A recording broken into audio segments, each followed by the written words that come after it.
Fala, meus amigos, tudo bem? Professor Cleison na área.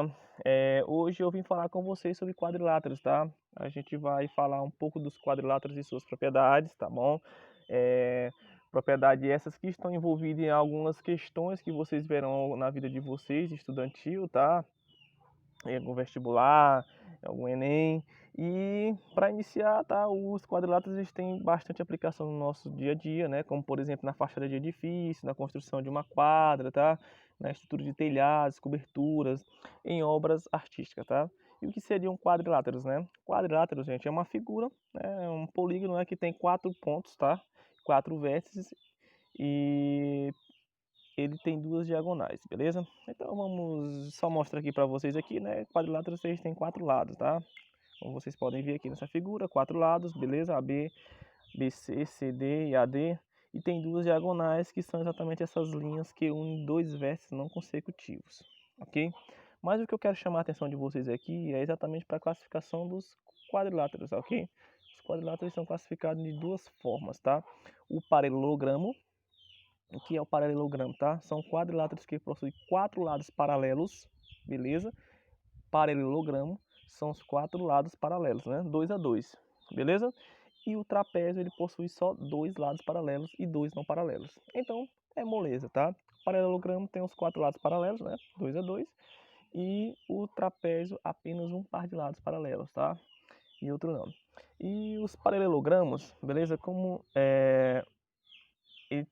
Eles são classificados em 3 tipos, tá bom? Paralelogramos são aqueles que são quadrados que possuem 2 lados paralelos.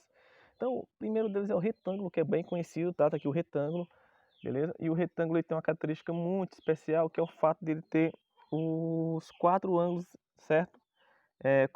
Os 4 ângulos internos serem retos, tá? Medindo 90 graus. Consequentemente, quando eu somar, os 4 vão dar quanto? Vai dar 360 graus, beleza? Aí eu tenho um quadrado, tá? O quadrado ele tem além dos 4 ângulos serem retos, tá? Ele também tem os 4 lados com as mesmas medidas. E eu tenho o losango, tá? O losango, tá aqui o losango, que é o seguinte, eu tenho os ângulos do losango, eles são agudos e obtusos. E os lados são iguais, beleza? Agudos e obtusos, como assim, professor? Eu tenho dois ângulos que são agudos, ou seja, que são menores que 90 graus, e 2 ângulos que são obtusos, que são maiores que 90 graus. Beleza? Mas a principal classificação é que ele tem os 4 lados paralelos, ó. Esse lado é paralelo com esse, tá bom? Ó, esse lado aqui é paralelo com esse e esse lado paralelo com esse outro lado. Da mesma forma que no losango, ó. Esse é com esse e esse com esse. Nunca vão se cruzar, beleza? E agora nós vamos para o trapézio, tá? O trapézio ele só possui 2 lados paralelos, ó. Então o que é que você observa aqui nesse primeiro trapézio aqui, que é o escaleno, tá? Ele só possui esse lado paralelo, beleza? E esse outro lado aqui paralelo, ok? Esses outros dois aqui, se você fizer uma extensão deles aqui, o que é que vai acontecer? Eles vão se cruzar lá na frente, ó. Se cruzam bem aqui, ó. Então eles não são paralelos. E o trapézio escalenos, eles possuem lados paralelos não diferentes, tá? Como assim, professor? Eles possuem lados paralelos que não são diferentes, eles estão medidos diferentes, tá? Ou seja, esse lado aqui, só um momento aqui, esse lado aqui, ele é maior do que esse outro. Beleza, gente? E o isósceles, como que seria o isósceles? O isósceles, os lados não paralelos são iguais, beleza? Ou seja, os que não são paralelos, que nesse caso é esse lado aqui e esse lado aqui, possui medidas iguais. O escaleno não são iguais. E o trapézio, isósceles, eles não são iguais. E o retângulo, o trapézio retângulo, ele possui 2 ângulos retos. Então, mas o que é mais importante é você saber que o paralelogramo tem os 2 lados paralelos, né? E o trapézio apenas um. Então vamos resolver aqui algumas questões envolvendo os quadriláteros, beleza? Só um momentinho. Então separei aqui algumas questões e vamos resolvê-las rapidamente, ok? Primeiro diz o seguinte, ó, Isabel ampliou uma fotografia de 3 centímetros de largura por 4 centímetros de comprimento, tá? Com o único par de medidas que corresponde à foto ampliada é. Então ele quer saber como é que eu vou ampliar essa foto. Se eu estou ampliando, tá? Eu estou aumentando as medidas delas. Então você concorda comigo que aonde era 3, se eu ampliar duas vezes, vai passar para 6. E aonde era 4, se eu estou ampliando duas vezes, passa para 8. Então, se eu ampliar 3 vezes, aqui aonde era 3 vai passar para 9. E aonde era 4 vai passar, 3 vezes 4 vai passar para 12. Se eu ampliar 4 vezes, aonde era 3 passa a ser 12 e aonde era 4 passa a ser 16. Então, o que é que eu observo? Eu observo aqui que nesse caso é a letra D, porque ele amplia 4 vezes, beleza? Que aonde era 3 passa a ser 12 e aonde era 4 passa a ser 16 centímetros. As outras opções elas não se configuram como uma ampliação porque ele não obedece uma certa proporção. Por exemplo, aqui na letra A, você observa que é 6 centímetros de largura, aonde seria 3, né? Então ele ampliou duas vezes, então se ele ampliou duas vezes a largura, então ele tem que ampliar duas vezes o comprimento. E aqui nesse caso deveria ser 8 e não 7, porque o comprimento é 4 centímetros. Vamos aqui a uma outra questão que é bem simples, ok? Observe os retângulos e as medidas de seus lados. Qual é o par de retângulos semelhantes? A gente já falou sobre figuras semelhantes na última aula, que a gente tratou sobre triângulos e suas propriedades, né? E o que é que acontece? Para eles serem semelhantes, eles têm que obedecer uma certa proporção, beleza? Então eu tenho aqui 4 figuras, 4 retângulos, beleza? E ele quer saber quais são semelhantes. Então ele pergunta: 1 e 2, 1 e 4 são semelhantes? 1 e o 4, tá? Então o que é que eu observo? Ele tinha 2 de lado, passou para 6, então significa que ele aumentou 3 vezes, né? E aqui ele tinha 3, passou para 9. Então de cara já é a letra A. Então 1 e 4 são semelhantes porque o que acontece? Da 1 para 4 aumentou 3 vezes e está correto. Vamos analisar aqui mais uma pelo menos, tá?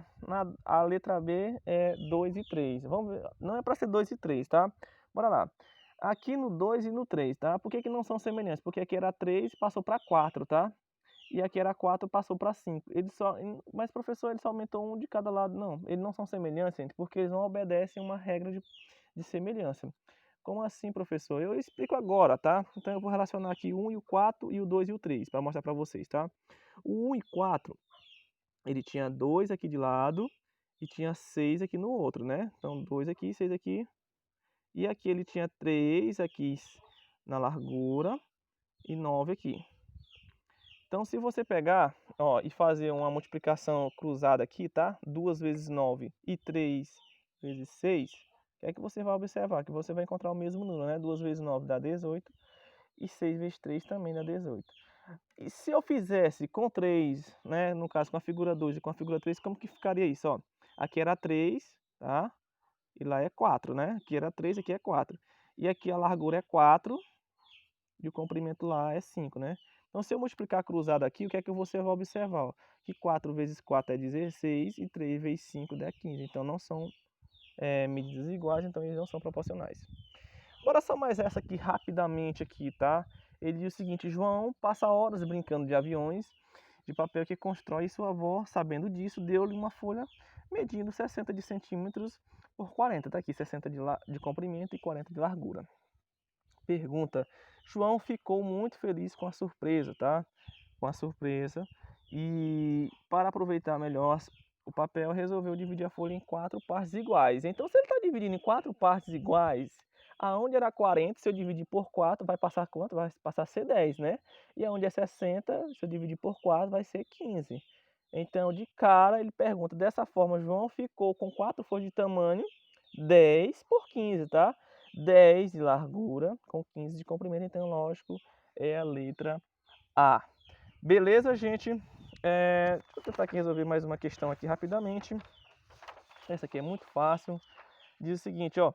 Observa abaixo a parte de um mapa de uma cidade. Tá aqui, Praça da Bandeira, Rua A e Rua B. Pergunta: nesse mapa, a Praça da Bandeira tem a forma de um paralelogramo, de um retângulo, de um trapézio ou de um losango? Eita, Jesus. Paralelogramo, ele tem que ter os dois lados paralelos, né? Vamos ver se tem os dois lados paralelos, não? Então você observa que esse lado aqui, ele nunca vai se cruzar com esse outro, né? Porém, esse lado aqui, ele vai se cruzar aqui no infinito aqui com ele, ó. Então ele não é um paralelogramo, então esse aqui não é. Ele é um retângulo, tem que ter os 4 ângulos retos. Não é um retângulo, porque você observa que ele tem 2 ângulos agudos e dois obtusos, então ele não é um retângulo. Ele é um trapézio. Sim, ele é um trapézio. Por quê, professor? Porque só tem um par de lados paralelos, né? Que é os dois lados, o de baixo e o de cima, tá? Ele é losango? Não, não é losango porque ele só tem um par de lados que o losango ele tem que ser dois ângulos obtusos e dois ângulos agudos. E nesse caso não é losango, ele é um isósceles, é um trapézio isósceles. Tá bom, gente? Eu espero que vocês tenham compreendido um pouco disso, tá? Que ajudem a vocês a resolver algumas questões da vida. Eu não vou resolver outras, porque senão o vídeo vai ficar muito longo, vai ficar muito chato. E um abraço para vocês e qualquer coisa vocês podem perguntar aqui, deixar as perguntas, que eu respondo assim que puder. Um abraço para vocês e até a próxima aula. Tchau, tchau.